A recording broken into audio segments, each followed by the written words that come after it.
We do have triple Vet 3 flamethrower pioneers. Very, very deadly. I mean, that's the whole reason why pile spamming could be very, very effective there. But unfortunately, those Vet 3 mortars just got wrecked.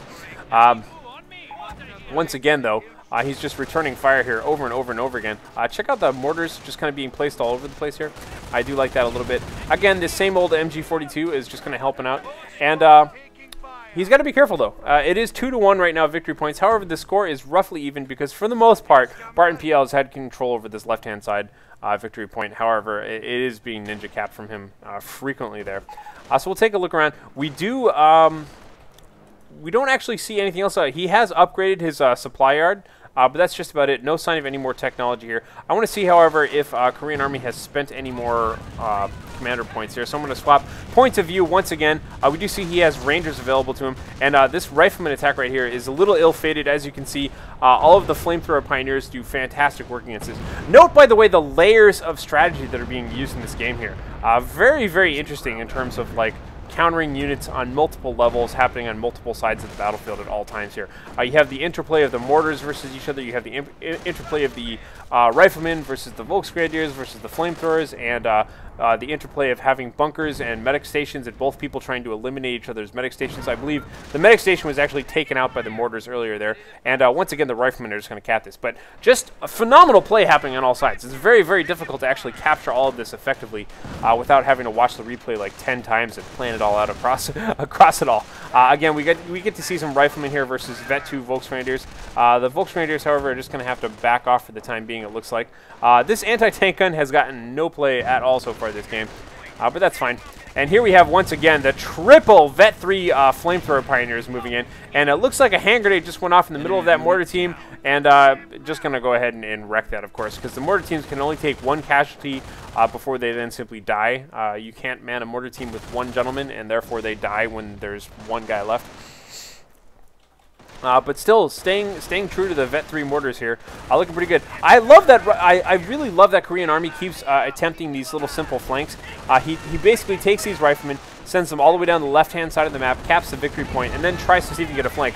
Oh, beautiful, though. That was either a howitzer. Yeah, that is actually just the howitzer firing naturally. Absolutely wrecking kind of some of the support units around here. Got to be doing lots of damage, but it looks like his infantry for the time being have to retreat as well. I do just love watching dirt plumes. You can always tell.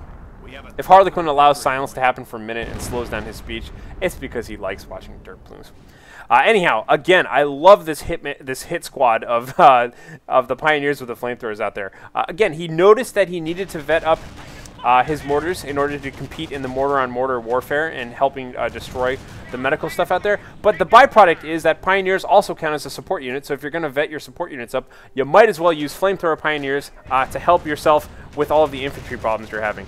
So again, he's just going to sit here, flame these guys a little bit, but it looks like he's a little too deep. Retreating right away as soon as he gets one casualty there. Going to have to retreat with the other ones. Not much to be shown for that, but still pretty cool. We can see here that KoreanArmy again, relentlessly pushing. Notice, by the way, the back and forth kind of wave after wave effect that's going on here. Very micro-intensive in terms of constantly resupplying his troops, sending them back out there.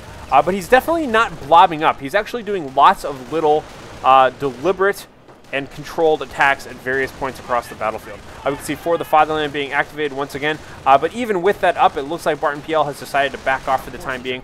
Browning automatic rifle fire is really brutal. They're doing quite a bit of damage here. It's kind of hard to see who's going to come out. I think, however, oh, with the hand grenade, yes, that's not working. We do have a stick, I thought that was a stick grenade being thrown. Yeah, there it goes. It was a little bit delayed there, though. We still have mortars landing all over the place here. And that was kind of a null, a null trade there. It looked like they both took equal casualties. And nobody really gained anything. BartonPL ended up where he began, which was control of this territory. But they both took a lot of losses there. Taking a look around here, we can see finally a concerted effort to get rid of all of these all of these pesky riflemen. Like I was saying before, it's very hard for one passive squad of Pioneers to deal with a squad of riflemen that's ninja capping stuff. Triple Pioneers with flamethrowers, though, will have no problem at least inflicting some casualties, especially if they're in a building. So now you'll see BartonPL is just going to go ahead, split his troops up, and recap some of this stuff that should have been his all game. We have a second medic station going up right now for KoreanArmy. That's quite interesting. And by the way, we also have a new mortar pool is up. I'm looking around here to see where that howitzer is firing.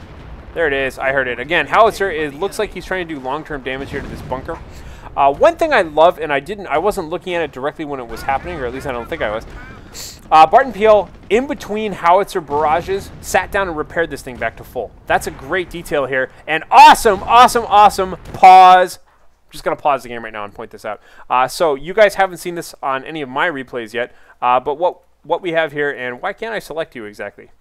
What is the matter with me? KoreanArmy, where are you here? I want, oh, you know what? It was just dying right then. Or, let me see here. There it goes. Never mind. It got taken out completely there. I was going to try and point that out. I will point out the next one here. That was the T-17 armored car. That is new to Tales of Valor there. I totally paused it right as it was dead, and I couldn't select it here. Obviously, he attacked on the right-hand side with that, and boom! Our little anti-tank gun who had been waiting here the entire time finally got to shine and take that thing out there.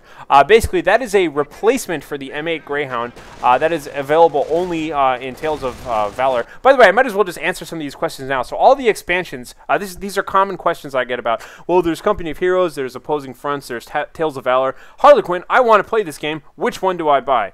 Probably the easiest answer is Tales of Valor. Just get that. They're all standalone expansions, but each one kind of grants you access to different things. I'm pretty sure Tales of Valor has got the whole package covered, and that's pretty easy to grab that there. Feel free to correct me in the comments. So, but for the most part, the original Company of Heroes has a big single-player campaign, and then it has Allies versus Axis. It's got the Americans versus the Wehrmacht.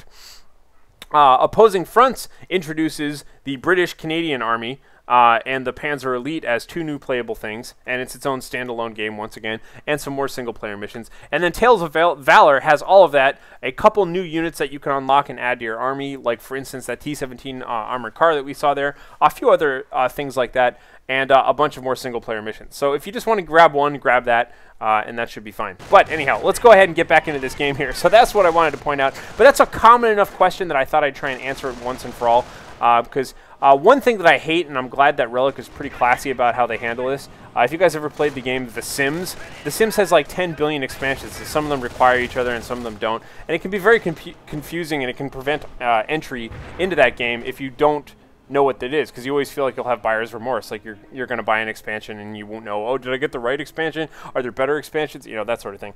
So you can just pick up Tales of Valor and be fine. So anyhow, we had a pretty nice push up here by BartonPL. However, it looks like he once again found some of these beautifully planted landmines.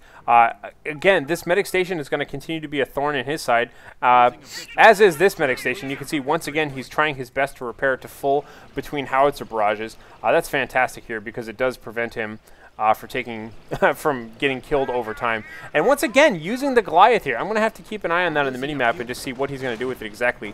But we've got some infantry skirmishing going on here, and here we have once again, there's our T-17 armored car out here. So this thing is actually it replaces the M8 Greyhound in your army. It has a much faster rate of fire, however, it's a little bit weaker. A lot like the German Greyhound. And you can just see, sorry, the German armored car. You can just see how good that thing is in combat there. We've got skirmishing happening all over the map right now. Basically, it doesn't have any of the armor upgrades and stuff that the M8 Greyhound does. So you can actually take this thing out with like one landmine or a couple of Panzerschreck shots. So it can be kind of weak, but as soon as it starts vetting up, it's a monster. In general, its DPS is a lot higher just because it has that faster rate of fire. So it's a pretty cool truck. It also has like a phosphorus shot that can stun vehicles and stuff like that. It's pretty interesting. We'll see some more of that there. So the armored car is out in the field right now, and that anti-tank gun needs to get swiveled around a little bit here. It's over there on the right-hand side, and now we have yet more howitzer shots once again. He's constantly shooting this area, and I don't think he expected BartonPL to do such a good job of diligently repairing this thing every single time. As a result, it should have been dead like 3 times over now, but he just keeps repairing it to full. Again, the anti-tank gun taking some shots here at this armored car, but it looks like it doesn't really matter. Hasn't managed to hit it much. And one howitzer barrage is never going to take out this bunker. It'll take a couple, and as long as he can keep repairing it, he should be fine. So we do see now a Panzer Command Center up for BartonPL, and we do have the first Panzer Mark IV out on the battlefield. So that's going to change things up quite a bit. Unfortunately, it felt like the whole time KoreanArmy was kind of ahead in tech, and he's been kind of playing that way.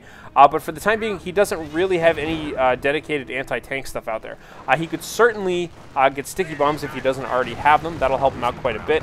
He could get Rangers. He could get lucky with some howitzer shots. There's a lot he can do to it, but he doesn't have like an anti-tank gun for the time being here. but you know, he could always fix that. So taking a look around here, we can see right now that the T-17 armored car is just doing some terrible damage over here, wrecking away at these gentlemen. However, it looks like, yeah, he did actually manage to get a damaged engine off on that right now. So using perhaps that phosphorus shot right there. And now we have a sticky bomb as well. That is not good. The Panzer is, boom, there he goes. But his engine was already damaged, and it doesn't go any further than that. So he's just going to have to back away for the time being. But that is a threat on the field right now. That is something that Korean Army doesn't necessarily have a counter for.